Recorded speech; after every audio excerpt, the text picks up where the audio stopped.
Hello everyone, I'm just getting everything organized. I arrived at the office and found out that I had forgotten my phone, so I'm just setting up, trying not to be too crazy here. Okay, we got lots of people here. I'm just so glad that you've shown up. I think this is for my mental health, just checking in with everybody. Just glad to talk to other people, meet other people from other places. And I'm going to start with the first ones. People have been asking me about the quilts that were in my last video. So there were two. One is the new hexagon. So the new hexagon is based on this book by Katja Marek. She has a quilt store out in Kamloops. She is a wonderful lady. If you ever get to Kamloops in British Columbia, she has a great store, and she started doing this English paper piecing. She'd been doing it for, Taylor says I'm a little loud. I guess I shouldn't shout so much. So she made this book, and there's all sorts of paper pieces, patterns here for different hexagons, and in the back there's all sorts of patterns. But to go with this, as a companion to that, she started a millefiore. Now a milli is just one of those kaleidoscope type quilts, and this is on her website. Just Google new hexagon millefiore. I've got it in the notes of my last video, and this is free. You do have to have this to go with it, so you know which blocks you're using and the shape of the blocks, but this is all free. So she did align with Paper Pieces, and they have a block of the month thing, but you can now, the block of the month is all gone by, so you can buy the whole kit at once, and so you don't have to make your own paper pieces. So it's a great, it's my 5-year project, and I'm in year 4.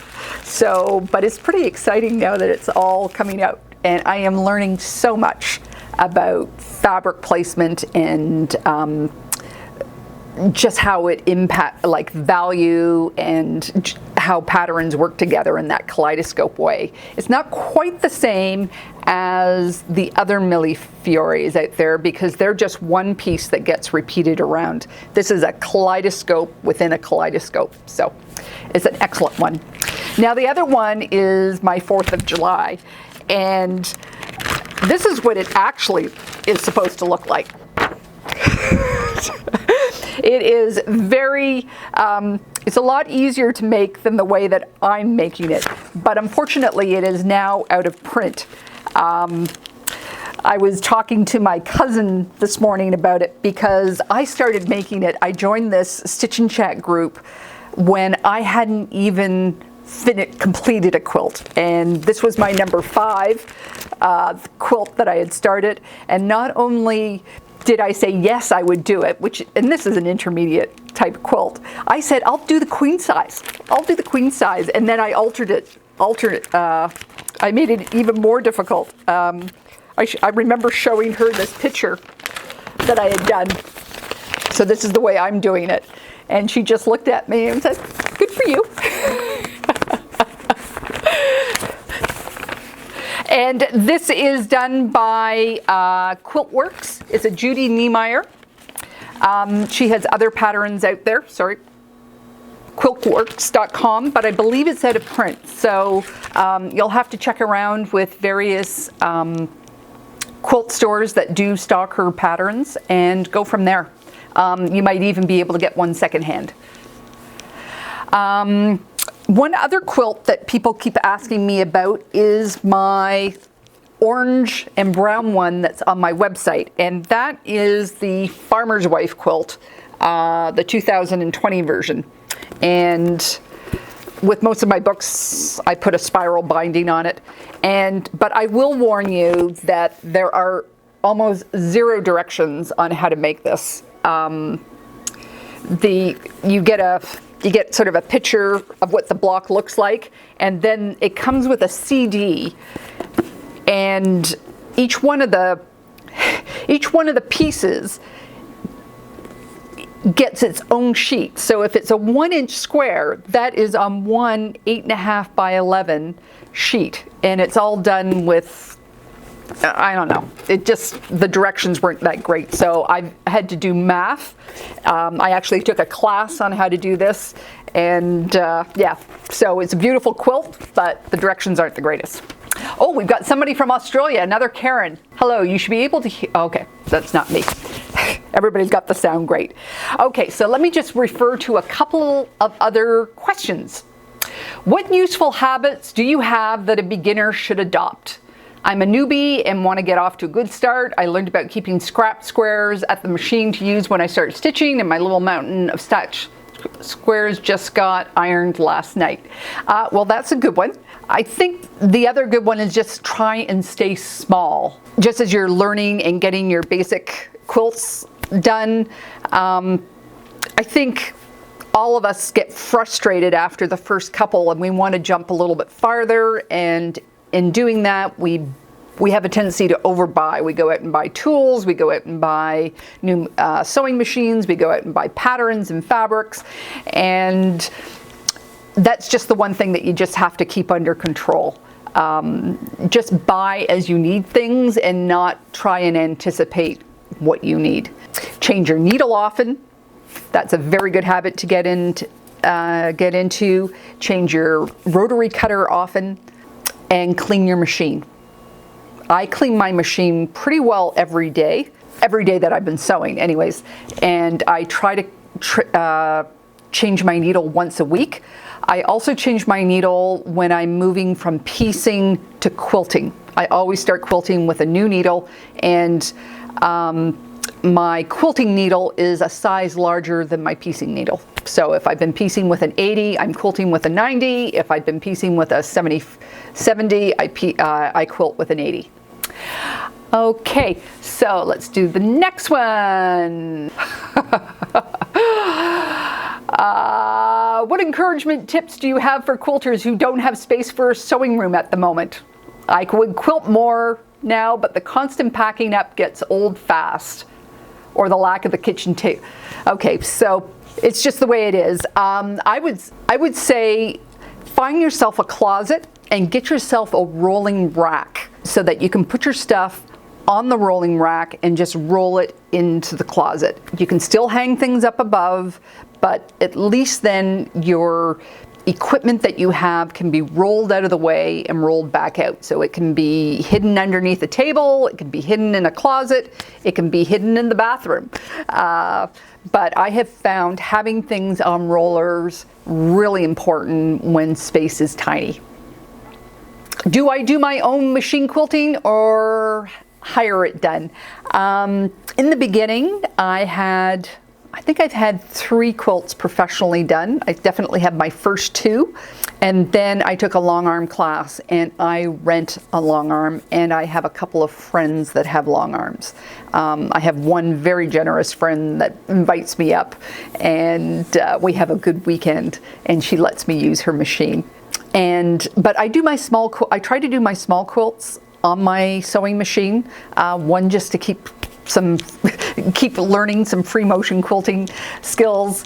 That's just one skill that you just have to keep using, otherwise you'll lose it. It's a muscle memory type of thing. So and just being able to sandwich that quilt properly is a technique that I'm always working on, trying to perfect.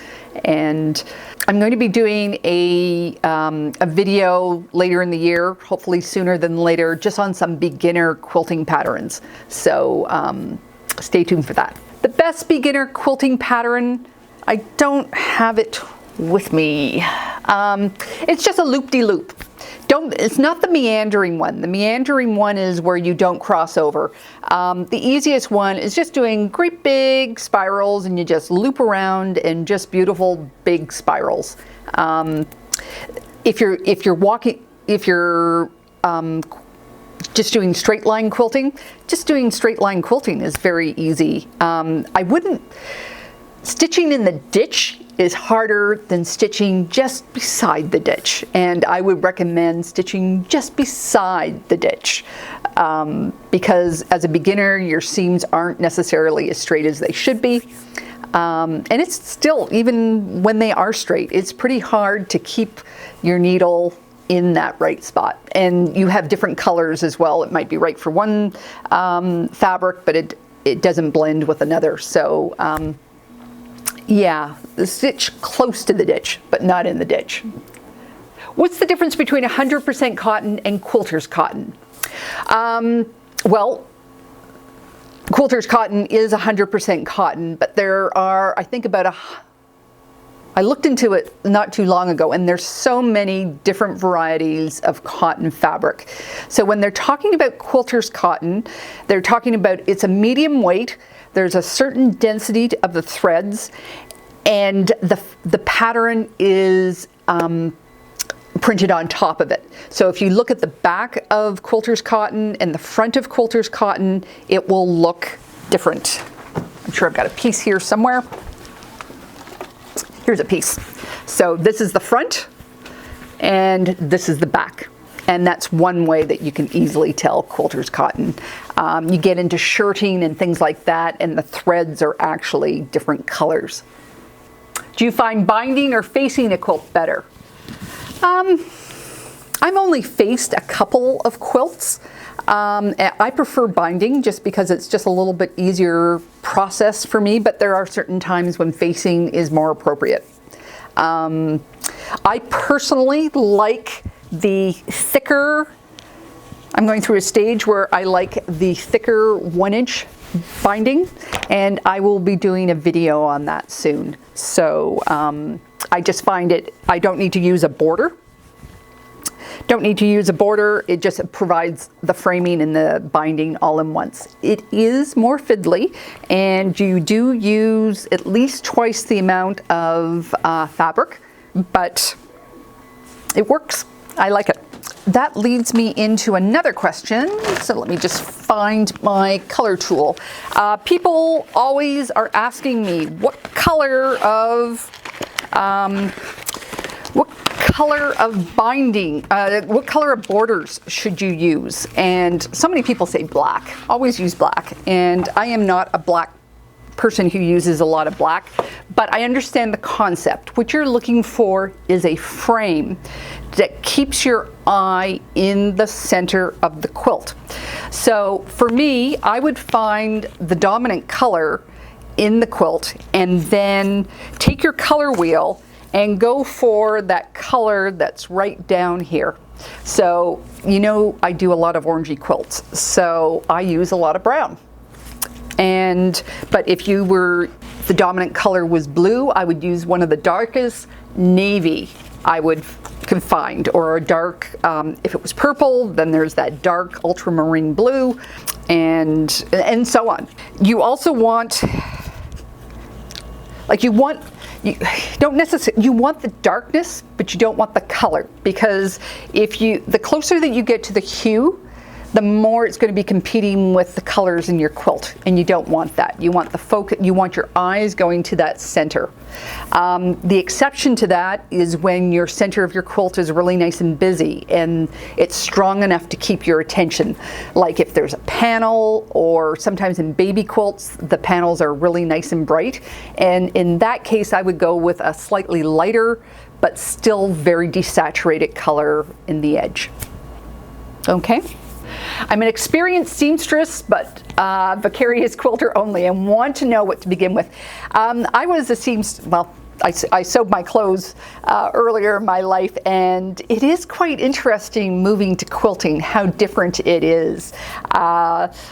In quilting, well, at least I do, I press my seams to the side. You use a different needle. You use a quilter's needle, not a universal.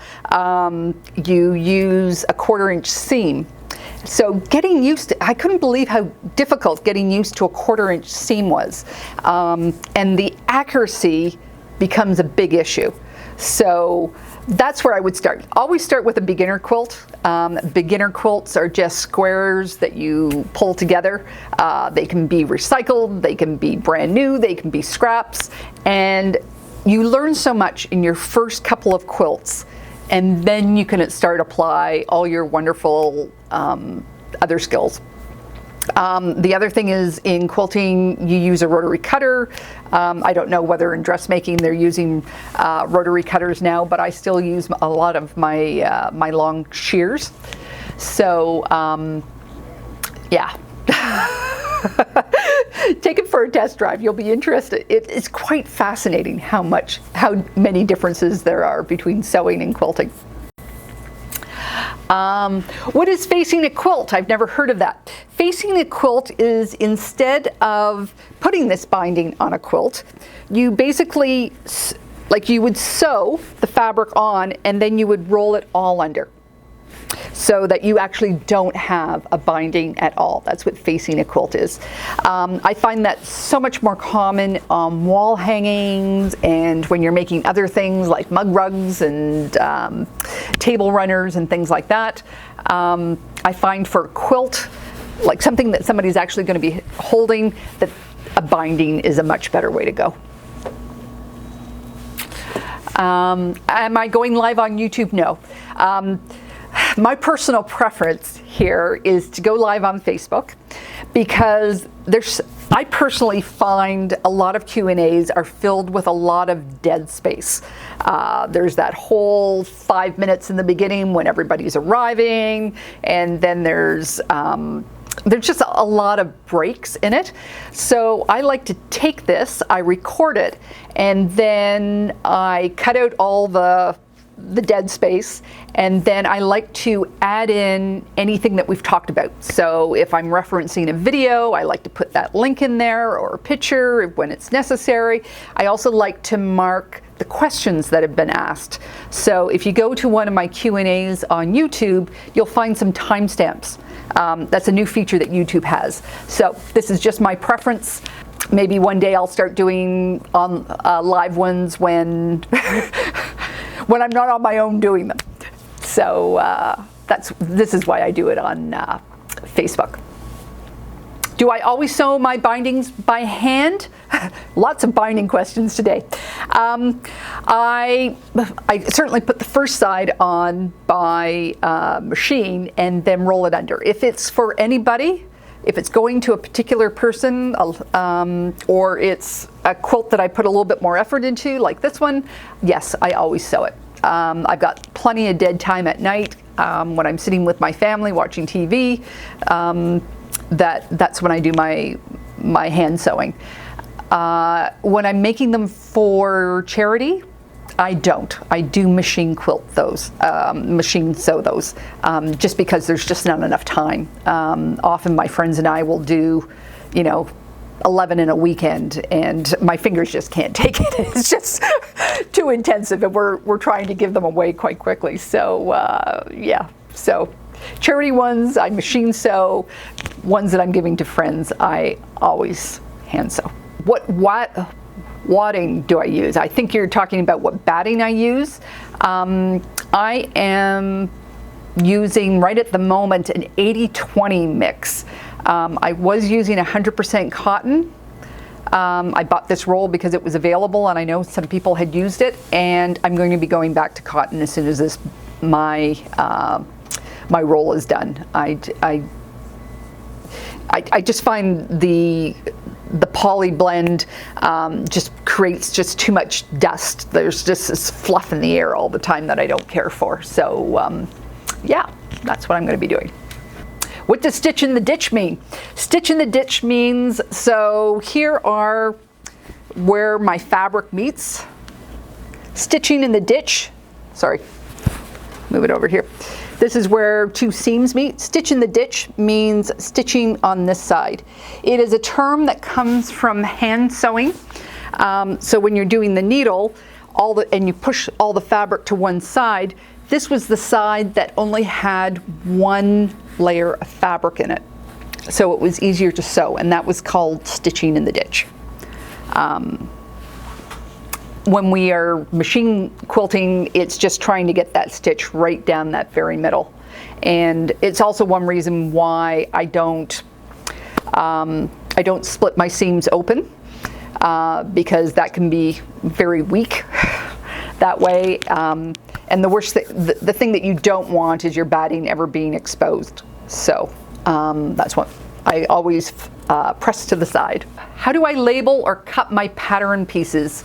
I will make stacks.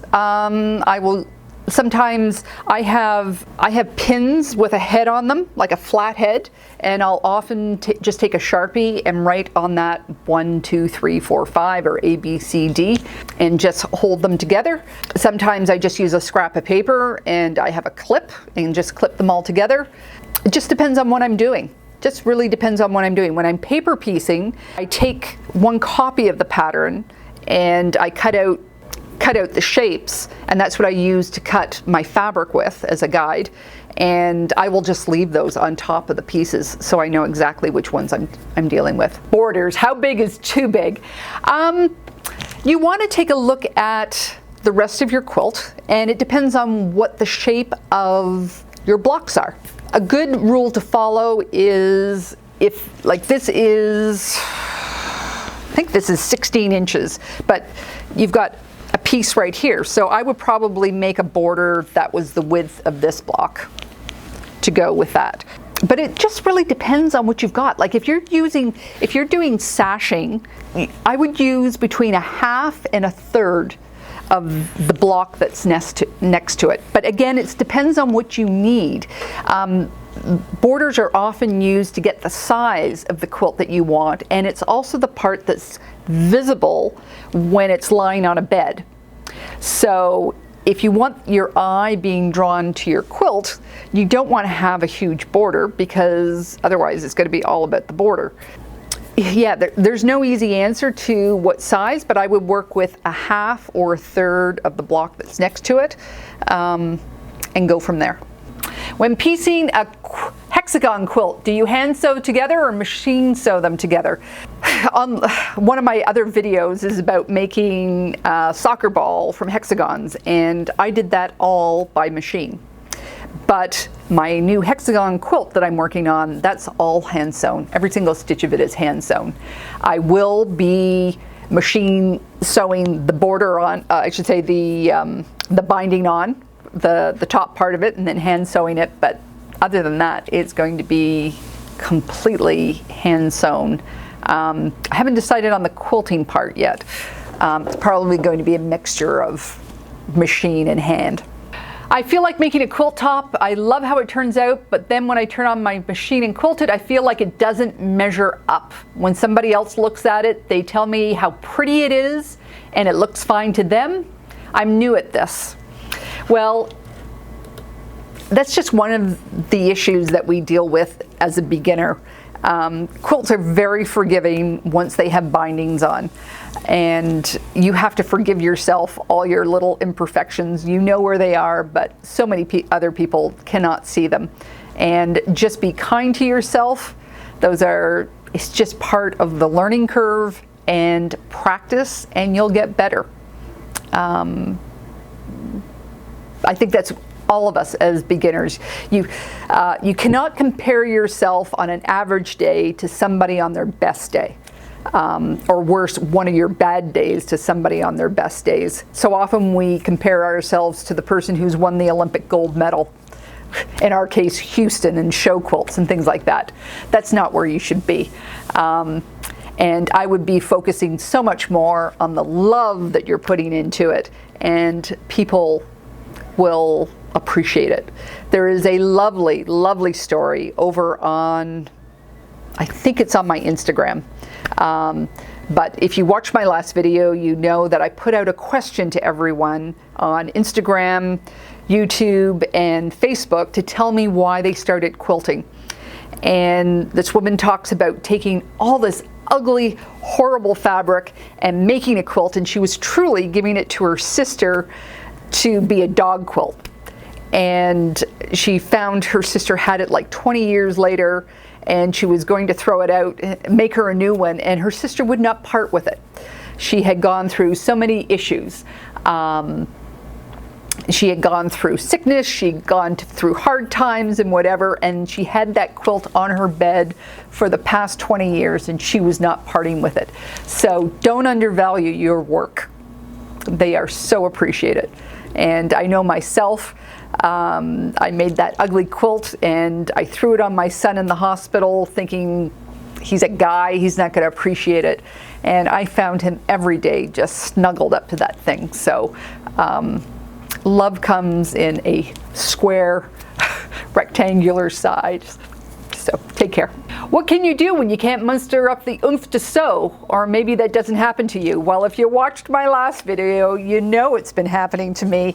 I've gone to sew and have just been distracted by so many small little things. We're living in a tough time. We need to be kind to ourselves. And there's other things you can do about quilting that aren't necessarily sewing. So you can be organizing your fabrics and just enjoying them. These are things that you've bought. You can organize them by color. You can organize them by size. You can take on that. Or you can just be getting creative. You know, you can be reading books that encourage you or books that inspire you. I subscribe to a magazine called Uppercase, and there's not a lot of quilting in it, but there's a lot of surface design in it, and a lot of other craft, and I just find it very inspiring. There's videos that you can watch that can inspire you, but take notes and remember, you know, this will pass. This is a sign our brains are telling us that we need to rejuvenate ourselves. So give yourself permission not to sew. But if you really want to sew, get your timer out.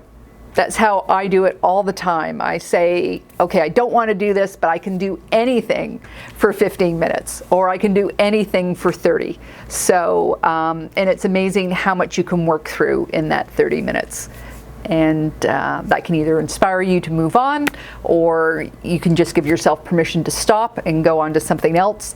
But with 30 minutes, you will see progress in whatever project you're working on. Will I do another video on what to do with stray misfit blocks? Yes, I have 7 planned because there's all sorts of different answers to those questions.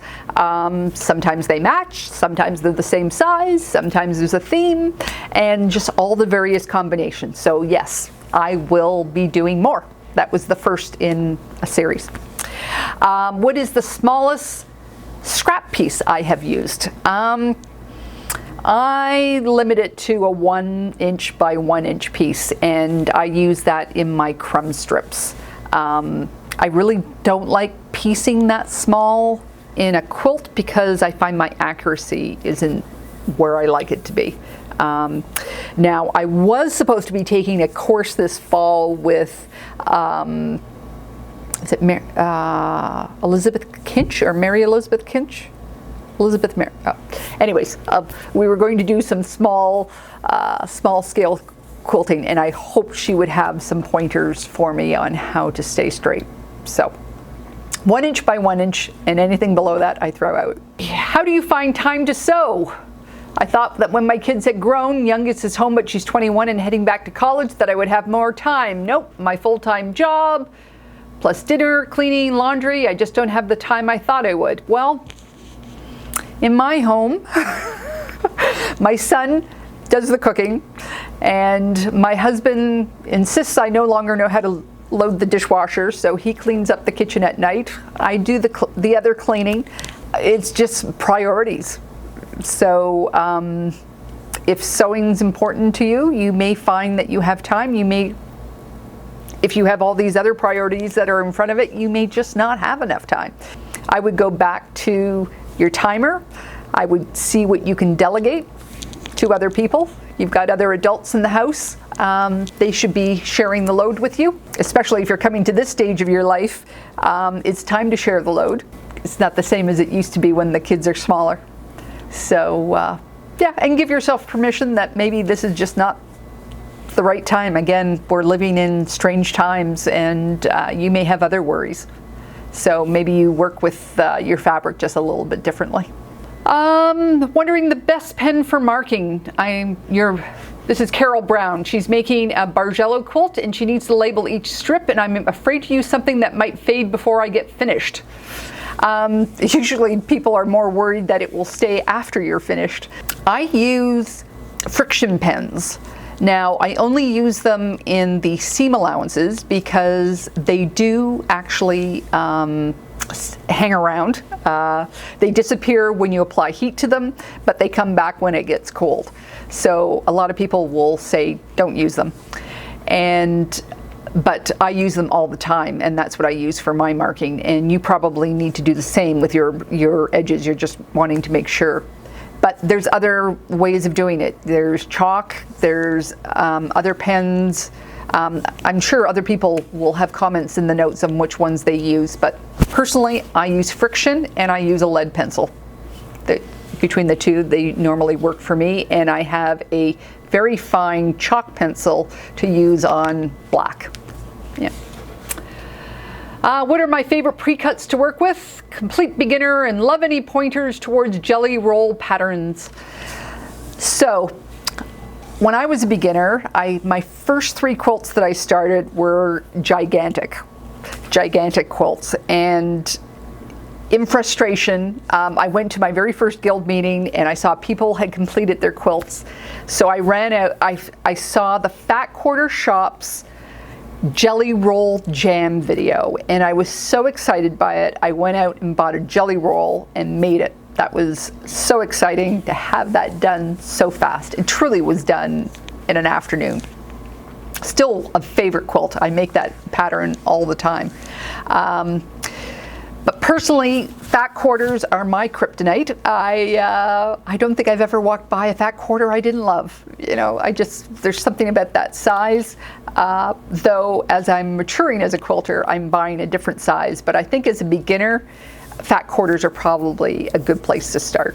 But the beginner mistake that we all make is we buy the same shade of color over and over again. If you've seen one of my videos, like wherever you fit here, we just have a tendency to hit the one spot all the time. Take a look at the hues that you like and just try to buy fabric that's from all over that color card. And that will help you be able to actually pick fabrics for your quilt. Sorry, somebody told me that this is out of stock. Or it's now $631 on Amazon or something like that. The prices go berserk on Amazon when they're out of stock, because then they're talking about you're buying it from some vendor on the other side of the world, and that's how much money it's going to cost to get to you. So I'm sure it's going to be coming back into print soon, or it's going to be in stock. I looked online today. I think I found it in 2 or 3 different locations. You will probably find it at a local quilt store. You don't necessarily have to buy it from Amazon. I just provide that link so I can direct you somewhere that everybody has access to. But it's a good tool, so I recommend it. Now, the other thing is on my website under color, I have those color wedges, and in a pinch, those are good enough, because what these are good for, it's not so much about the accuracy of the color. So we're not trying to say to somebody else on the other side of the world, this is the color that you have to use. You're trying to get the general family of the color. So somebody said that these colors weren't accurate.